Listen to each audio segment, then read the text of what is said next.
Unaweza kuwa kwa serikali na kumbe uko nje ya serikali. Na Gachagua might be in the government and yet is outside government and he doesn't know. Ni lazima sisi tupige frimbi, tumwambie bwana DP you are offside. Anasema yeye ni bwana wa pasta. Naomba mama muombee sana. Amweke kwa maombi. Ile walio wanaita machomeshe, maombi yenyewe kweli mpaka arudi kwa njia. We don't want to have two national press conferences. President amesema hii, deputy anaenda kusema yake. Whom do we believe? We want only one person to talk. So somebody should advise Gachagua. He was a dio, he was a DC, ni mtu alifundishwa in the then Kenya Institute of Administration, ambao watu wanaelewa the code of conduct in the system. Pahali watu wanaelewa the command ya serikali vile inavyotembea, na wakiwa na shida they solve in boardrooms. Since in the trade union you will never hear us in the papers or people calling different press conferences to attack one another, because we need that unity like yesterday. We need that unity in the system, we need that unity in government, and the person who can cultivate and assist his principal leader is the deputy president. The time is not yet. Atauliza kura 2027 if he so wishes, and we look at his record. If he's qualified, Kenyans will vote for him. But ajue Gen Z might come up with their own candidate. So he must also be careful. This is his opportunity. He should not throw away this opportunity.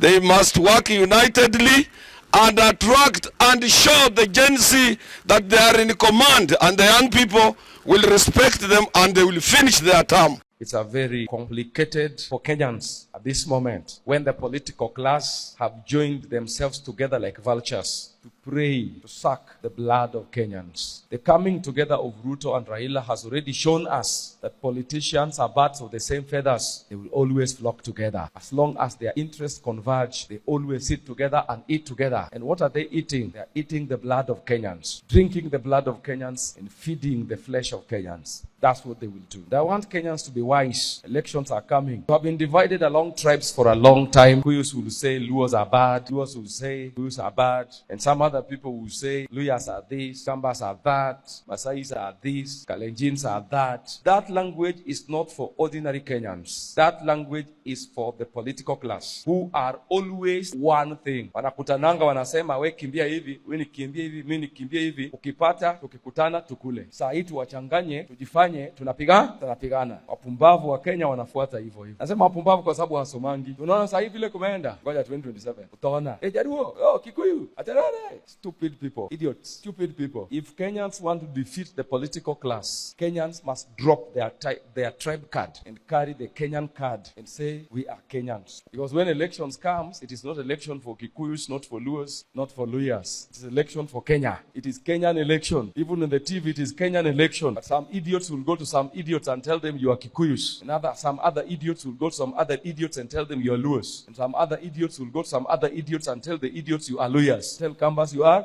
Kambas. I mean, the politician is an idiot, and the one who is being cheated is also what? An idiot. At the end of the day, wakishamaliza wanakutana pamoja, naanza kukula, wanakusahau. Are we together? Kenyans, I want you to know you are on your own. The only person that can fight for you is God. If you put God aside, you are finished. But these vampires, kuleni na mkule, lakini mjue siku inakuja. Bwana asifiwe sana. Niliona sasa Ruto ameenda kwa Wajaluo huko. Wana dance kama wenda wazimu. Ati Ruto ana dance hapa, Millie Odhiambo ana dance hapa, wana dance, wanafurahi sana. Idiots. All of them idiots. I call you idiot. Wana dance nini? Wana mock wale wa Kenya Ruto aliua ama wanafanya nini? What are they doing? I'm asking them, what are they doing? Kiti imemkalia kuliko akalie kiti. Nakumbuka ile siku Millie alienda kwa mochari Kisumu. Anahesabu Millie. Angalia watu wamekufa. Ruto. Is he not the same woman? Was dancing like a mad woman with Ruto in Kisumu. The same person. What was she crying for? So kama uko na jirani yako ni Mjaluo na wewe uko na kaduka na kujaenda kununulia unga, huyo ndio ndugu yako. Lakini ukishika upumbavu wengine hapo ati wewe ni Kikuyu, aterere stiriri. Enda ririri huko shauri yako. Jaluo sisi Wajaluo mera krobrako. Kwenda huko ni upumbavu, peleka na huko. Generation ya babu yenu alichukuliwa wafala, wakadanganywa, babu wakaenda, baba wakakuja, wakadanganywa, baba wakaenda. Sasa watoto wameingia, watoto pia wanapelekwa hivi. Wajukuu, chungeni sana, msikubali manyangarika. Ni manyangarika, hakuna kitu hapo. Siona vile majenzi walisukuma kidogo tu, jamaa wakainua mikono, jamaa ananing'inia. Let me tell the president that he has intelligence and he knows the truth. We don't want to hear propaganda. No one is organizing Mandamano. The organizer of Mandamano or the leaders of this Mandamano is one thing: the economic pain Kenyans are having. If you want to talk to the leader of this Mandamano, talk to the finance bill. Talk to the economic pain we have. You are supposed to be the father of the nation. You should provide. If you cannot provide, get out of the way. We have enough people who can provide. So what you are trying to see here is, I've heard many propaganda saying, I've heard, for example, Soros saying that there are some people from abroad who want to sell products in Kenya and has brought money. Where is that money? Let him tell us where the account money is. My M-Pesa here is almost full. Where is this money coming from? And let me tell him, when I began the demonstration on 1st of June, did he not arrest me? I was the first person to be arrested because of the misdeeds of William Ruto. When I was arrested, and I told him, you can tie my hands. You cannot tie my head. You cannot tie my mind. You cannot stop my spirit.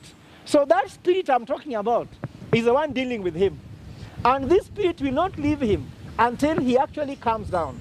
You hear people saying, Ruto must go. People are saying, Zakayo shuka.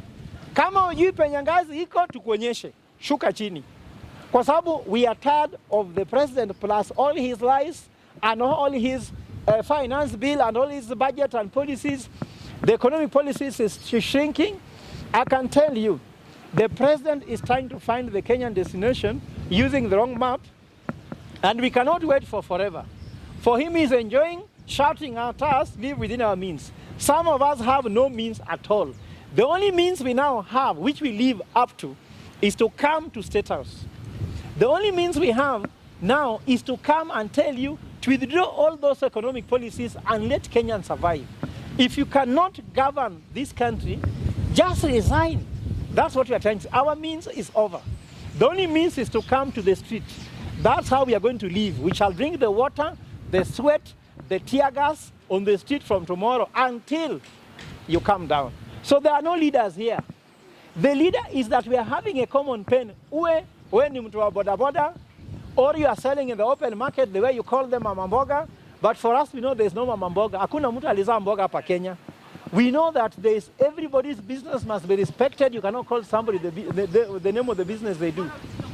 Whether you are a teacher, whether you are a doctor, whether you are a policeman, even the ones going to fight us tomorrow, whether you are a military, all of us are concerned citizens of Kenya because the economy is going the wrong direction. So all of us are feeling pain.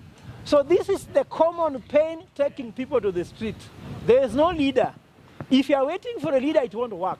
And let me warn anybody who will be going to State House to negotiate anything on behalf of citizens. You cannot negotiate anything that will not be able to cure our problem. Our problem is one William Ruto. That's our problem. And there's no negotiation that can remove that pain from us. Since he took oath of office, since the Bible dropped down, our problems began and they are not going anywhere any further. So our issue is clear. There is no leader. The leader is a common pain all Kenyans are wearing. Even the person guarding you, who is your bodyguard, he has the same pain. Last time you were in Bungoma during Madaraka Day, your officers, the policemen, were having lunch eating bread and soda like high school children. While for you, you are eating kuku, which is from there. You are eating ugali, eating nice meals. Other people are eating outside. A father cannot eat before their children eat. You are a father who comes home, eats very well, wipe his mouth, wipe their hands, then ask children, have you eaten? So this time, we want you to eat last. And by eating last, we mean we are coming after you on the street. Face to face, we shall meet. Whether it will end, we don't know. Whether we die, we died a long time ago. Because everybody has no hope anymore. The only hope is that you must leave office. And this is not just about finance bill. This is about your administration, which has taken Kenya the wrong route. And I can tell you, if you do not think twice, it might be too late. You better resign before the state goes into anarchy, because that provision is there. Because Parliament cannot impeach you in spite of the fact that you are doing the wrong things and you are buying them. Thank you. Education is in a crisis, and we are giving notice to this administration, which has no idea, absolutely no idea on how to go about it, that we will mobilize this country to say no. If you are going to make university education only for the rich and not for the poor will rise and claim their position. Wangapi wako tayari kufanya hiyo? In fact, mimi naona kwamba 27 Jumanne ijayo sisi wanaazimio tutahakikisha kwamba kila 27th of August becomes the Constitution Day. Wengine hao walioipinga hiyo katiba hawataki kusikia juu ya katiba hii, kwa sababu katiba hiyo ndiyo tupatia wananchi wa Kenya uhuru. There are many summons that you get in the streets. There are many messages on Facebook, on social media, on TikTok, on many other places that will tell you there is no hope in Kenya, there is no hope in Africa, you will never succeed, even if you have a certificate, you are not going nowhere. What I like about this program is the fact that it's not just giving you skills, it's also preparing your mindset to be positive, so that where there is no water, you can strike that rock to get water. Yeah? One day I told students that when the children of Israel were told we are going to Canaan, there are those 10 of them who came back and said, we can't conquer that place because there are giants, there are Nephilims, it's impossible to conquer. But there's 2 men, Caleb and Joshua, who came back with a positive mind, with a positive report. And they said, yes, there are giants there, there are Nephilims there, but we are going there to conquer. And a student who graduates from this school with a positive mind will say, yes, there are reports that there are no jobs out in the market. Yes, there are challenges in the continent. Yes, there are economic problems. But we are going with our positive minds to conquer there and to be the ones who are going to make our country great.